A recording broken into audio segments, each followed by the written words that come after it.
All right, Aries, getting ready to do your reading here. This is a random love reading for Aries, for the sign of Aries, Sun, Moon, Rising, or Venus. Believe it or not, actually, or Pluto. You can, if you have Aries in your Pluto, or you know what your Pluto sign is, that's usually a relationship for love readings and things like that. It actually can work out kind of well for you. So anyway, spread it around. It's good information. Uh, a lot of people don't know about that, and a lot of people have their charts done and ignore everything but Venus, the Moon, and the Ascendant. Or the rising sign, I should say. Yeah, it's called the Ascendant. But anyway, um, felt compelled to do this one for Aries today. We're going to see what's going on. We're going to pull some cards. We're going to do a you versus them spread. You on one person on one side, the other person on the other side. Pull some clarifiers.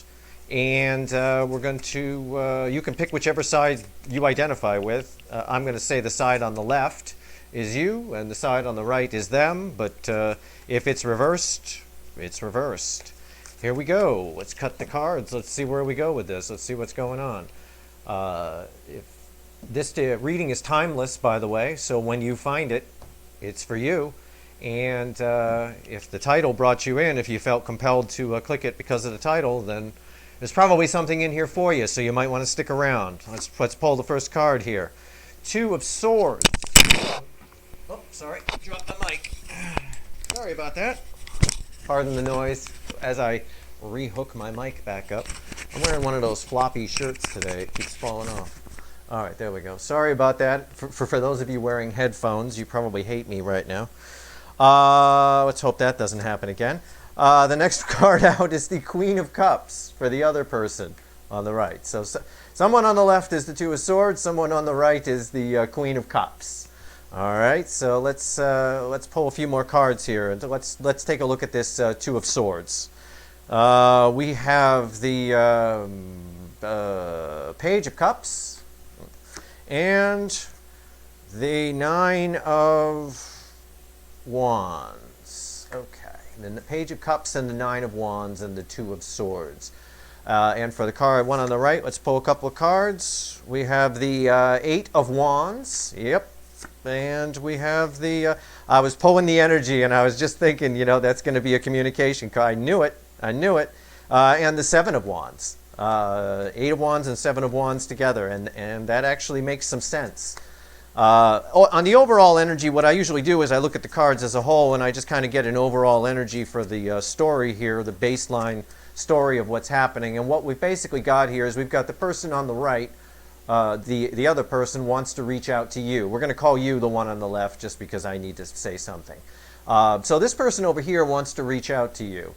But they're very, very standoffish and skittish about it. I think this came up in your February monthly reading as well. I think this is a continuation of that storyline. But we have a slightly different edge here because we have the Queen of Cups.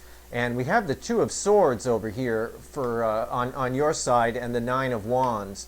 You're giving them the cold shoulder a little bit. And they're not that happy about it. It's making them, it's sending them into sort of a wallowing of regret more than anything else. So you're definitely over here. This person over here is giving this person the cold shoulder, and it really is making them really miss you and really have some regrets about the whole thing. They really want to reach out. We've got the Eight of Wands.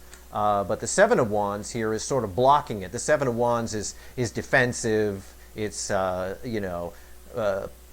standing back and standing your ground and that kind of a thing. So that's what it's telling us. We're going to pull some more cards on this person on the right that wants to reach out. They definitely have some regrets. There is no doubt about that. And I think again that came up in your February reading as well that I did for your sign. So you might want to check that out if you haven't. They're all up on my main page in the monthly readings. Let's see here. We've got the World. Okay, so we got a new cycle, an old cycle ending and a new cycle beginning, and we've got the King of Pentacles. All right. So they are going to sort of break through this here. They're definitely going to break through it. There's a cycle ending, a cycle of this is tied to the Eight of Wands, so this is a cycle of a lack of communication ending and a new cycle beginning with communication. However, we've got the Seven of Wands tied to the King of Pentacles here. This is a very it's like earth and fire blended together. I mean, I don't know how much better to describe it. The energy is really weird to read. This person is very stubborn. This is a very, very stubborn person who could have reached out to you a long freaking time ago and just kept either blowing it off or distracting themselves with other things like work or hobbies or whatever. It's just a very, very stubborn person.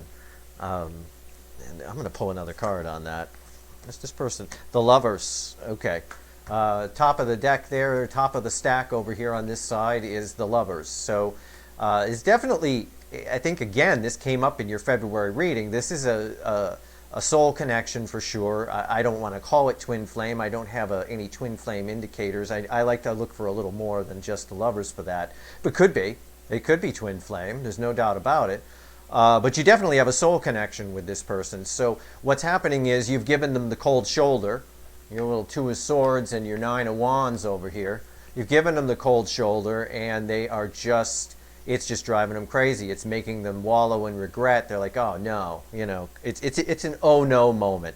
I'd be surprised if the Tower didn't come up here at some point. But, you know, again, I don't know. Five of Pentacles on this side over here for you.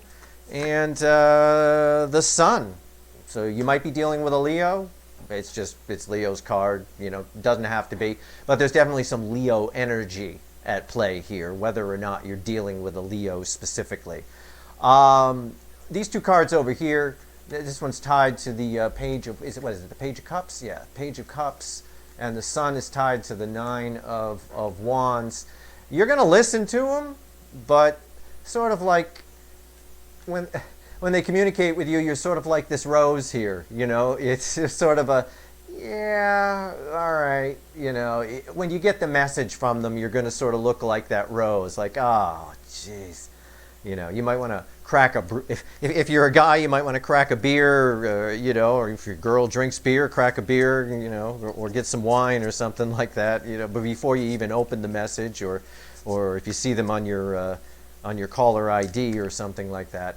The Sun, actually, despite the fact that you're very defensive about it, and despite the fact that you may or may not want to hear from them, and are more interested in giving them the cold shoulder, there is a potential really good outcome here. I'm going to pull another card, and we got the second Leo card in the Major Arcana, which is Strength. So you got two Leo cards here. You're definitely dealing with a Leo or somebody with Leo in their chart. At this point, it's not just Leo energy. They've got Leo in their chart somewhere, anywhere. It could be a Leo Jupiter. Who knows? It doesn't matter. But there's definitely, the universe is screaming Leo here. You're going to hold your ground. But I do want to point out that where I learned how to throw tarot and learn tarot, Leo card is often looked at as a card of lust. Okay? So, and I'm not seeing this as you lusting after them. I'm seeing this as them lusting after you. Okay, I think this is telling me the Leo, that person over here, is lusting after you. There's no doubt about that. So again, you can take that however you want. Let's find out what they did to get in the doghouse over here. Let me shuffle the deck a little bit here. Let's ask the cards what's going on with the person on the right, the other person that we suspect is a Leo or has Leo in their chart. What is happening? And again, if they don't, it's not a big deal. It's just, you know, it happens. King of Swords. Lots of court cards over here on their side. Lots. An exorbitant number of court cards. And Judgment. Okay, well, I'm going to need one more card on that just to clarify that all down. And the Magician. Okay. I will note the Magician came out in reverse. I don't normally read reversals. I can see the energy around it to tell if it's reversed. So I just keep all the cards upright. But this one came out in reverse, which is really strange because I organized my deck to have no cards in reverse. So the Magician in reverse is a bit of a trickster. Okay, this is a person who, again, I said this person is probably pretty stubborn. This person distracts themselves with things. This person is not very open to their emotions. They're manifesting, but they're manifesting incorrectly. It's almost like they don't know how to manifest, and they do it incorrectly. They inject their fears into the manifestation, and nothing works out for them.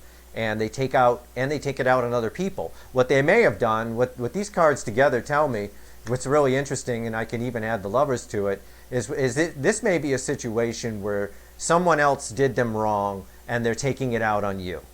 In other words, some guy cheat, or some person, I don't want to gender, we'll try to keep it gender neutral. Someone cheated on them, and so you're going to cheat on them. And that's the way they feel, even though you might never do that, sort of a thing. Let's pull an overall here. This is the Page of Pentacles. Yes, there's an immature sort of energy here. The Page of Pentacles is someone who's curious and learning. They're probably going to approach you a little bit shy. We got on this particular deck of cards, we got the fawn here, the baby deer, that kind of thing.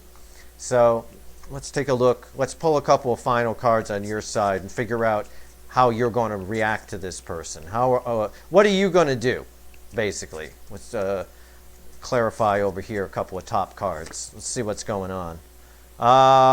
We've got the Six of Pentacles. Okay, so you're looking for some balance. You're going to try to balance things out. Maybe. We'll see what comes up next. And the Queen of Pentacles. And the Eight of Swords. Okay. So this person's going to send you into your head when they reach out. It's probably going to be a message that blows your mind that you even got the darn thing in the first place. There definitely is a need to balance this situation. You're definitely, I hate to say this because we got the Lovers, but we also have the King and Queen of Pentacles. They got the King of Pentacles on their side right here, Father of Pentacles. And you got yourself the Queen of Pentacles right here on your side. So you guys are probably twin flame or some sort of a divine couple, which, again, makes it more difficult. That explains probably why you're going to be in your head, because there's some strong feelings at play here.